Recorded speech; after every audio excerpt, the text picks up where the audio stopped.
The European Council President Herman Van Rompuy pointed out earlier today that the EU is primarily aiming at ousting Gaddafi. Now, that's not what the UN resolution indicates. Do you think the EU is on a collision course with the UN here, perhaps? I was very shocked, and I've just been to a private meeting with him of 7 of us from the European Parliament where he repeated that. So it's perfectly clear that as far as Rompuy is concerned, regime change is why we're involved in Libya. What was also surprising was that we'd all seen it to begin with as France, Britain and America getting involved in this, and it now coming under, this morning, a NATO umbrella. But what Van Rompuy made clear was that those countries would not, and in fact could not, have gone to war in Libya without the European Council approving it. So what Van Rompuy is saying is that it's the EU, as much as anybody else, that has started off this war, and that the aim is to topple Gaddafi. And I would have thought that does go against UN Resolution 1973, and I see it as a very surprising development. All right, let's draw some comparisons here, if we may. Back in 1999, NATO bombed the former Yugoslavia for almost 4 months and still introduced ground forces to take full control. Now we hear the reports that 4,000 US Marines are being moved closer to Libya. Do you think, is there really support for another ground offensive?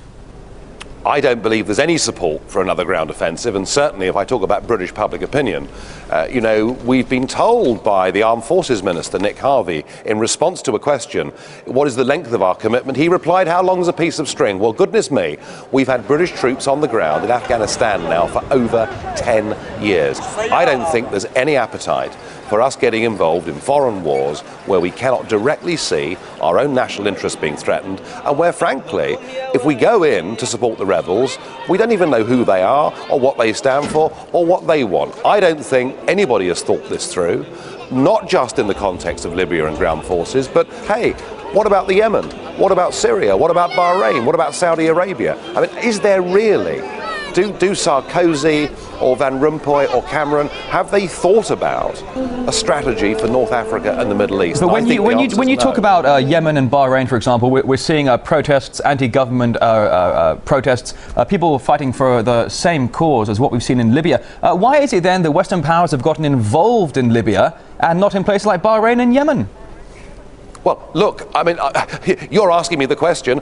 It's the same question that I want to ask as well. Surely, logically, if we've got ourselves involved in Libya because we're on the side of the rebels and we want to bring parliamentary democracy to Libya, then we have to repeat that in Bahrain, the Yemen, Syria, Saudi Arabia and everywhere else. Do we really have the will to do that? Do we have the money to do that? Do we have the military might to do that? What on earth are we doing? Now, when you talk about the will to do such a regional intervention, talking about Yemen, Bahrain and of course Libya already underway, a lack of will, you say, in Europe, but also perhaps a lack of will in the region against Western powers getting involved when they're not invited.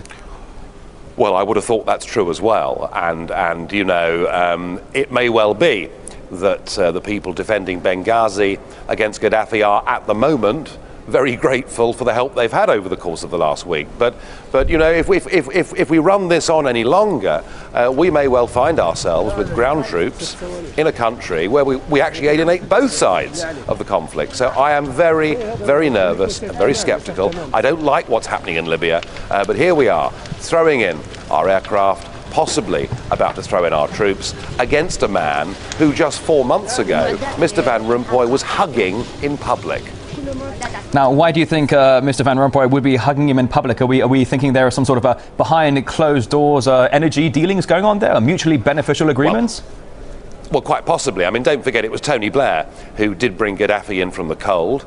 Peter Mandelson, of course, knows Gaddafi's son well. He's been pheasant shooting with him. He's been on a yacht in the Mediterranean with him. And as I say, there was Van Rompuy in December. I mean, the air is pretty thick with hypocrisy over this, isn't it? We could have singled out other dreadful dictators. We could have gone and attacked Mugabe or chosen all sorts of different places. So I just don't know why they picked on Libya. I don't believe they've thought it through, and if they are going to put ground troops in, then I think they're going to find in all the member states involved in this a real strong level of opposition. So you say you're not entirely sure of the true motives behind this military intervention, but there are many that are saying it's because of the 4% of the global crude oil that comes from the region. Could oil be the factor? Well, I mean, oil is clearly a factor, and oil and business was the reason that Tony Blair did bring Gaddafi in from the cold. So you have to be perhaps careful in life which friends you choose. It may be that it's oil, but look, if they're worried about that, what would happen if there was a serious insurgency in somewhere like Saudi Arabia that produces far more? All right, now, if you would, just take us back for a moment here. When British MPs voted on UK intervention in Libya, only 13 of them voted against the measure. Why so few? Well, of course. Well, of course, we saw that with Afghanistan. We also saw that with Iraq, where, with the exception of the Liberal Democrats, virtually everybody in Parliament voted for the Iraq war.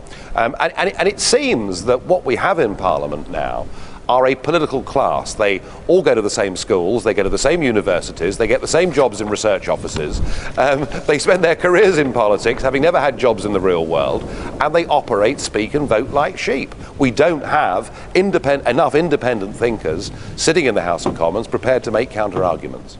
All right, now when we look at the bombing campaigns and the missile strikes in Libya at the moment, hundreds of Tomahawk missiles and dozens of bombing campaigns have been striking so-called rebel areas. Meantime, Western powers claim, though, that these acts are to protect civilians. Does it seem to you that collateral damage is an expectable and expendable side effect?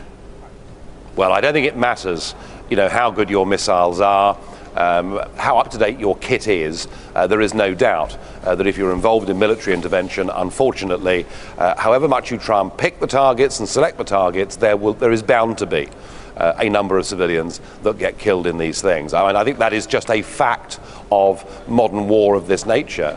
But again, we seem to be... I saw Mr. Cameron this afternoon talking about the fantastic victories we'd secured over the course of the last week. I'm not sure what to believe when I hear all of that, but certainly civilian casualties will be an ongoing part of this campaign. Well, when you hear Prime Minister Cameron talking about so-called victories, in what context do you think victory actually translates to?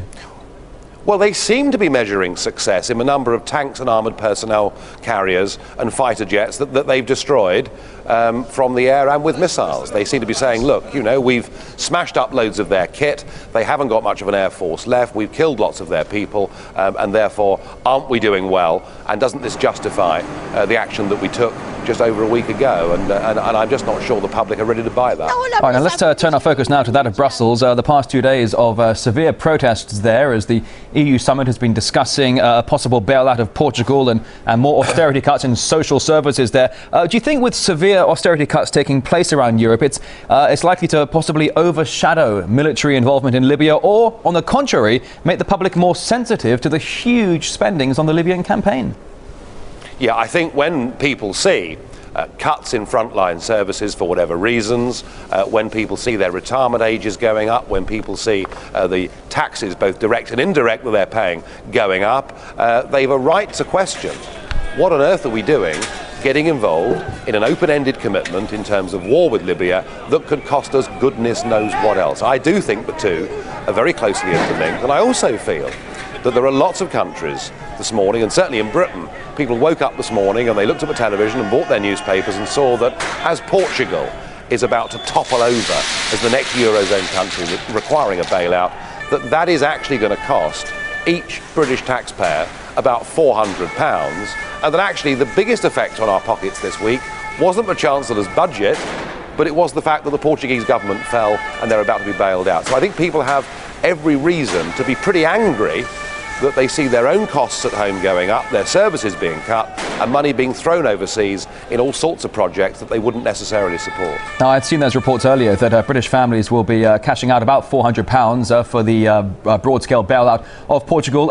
Is the Eurozone failing, do you think? Oh, listen, the Eurozone, I've been saying for over 10 years that the Eurozone, as it's currently constructed, cannot work. You cannot have countries as diverse and different as Greece and Germany put together in a single economic and monetary union. It won't work, and they can come up with their bailout packages, and they can come up with their plans, and they can keep these countries inside the euro for now.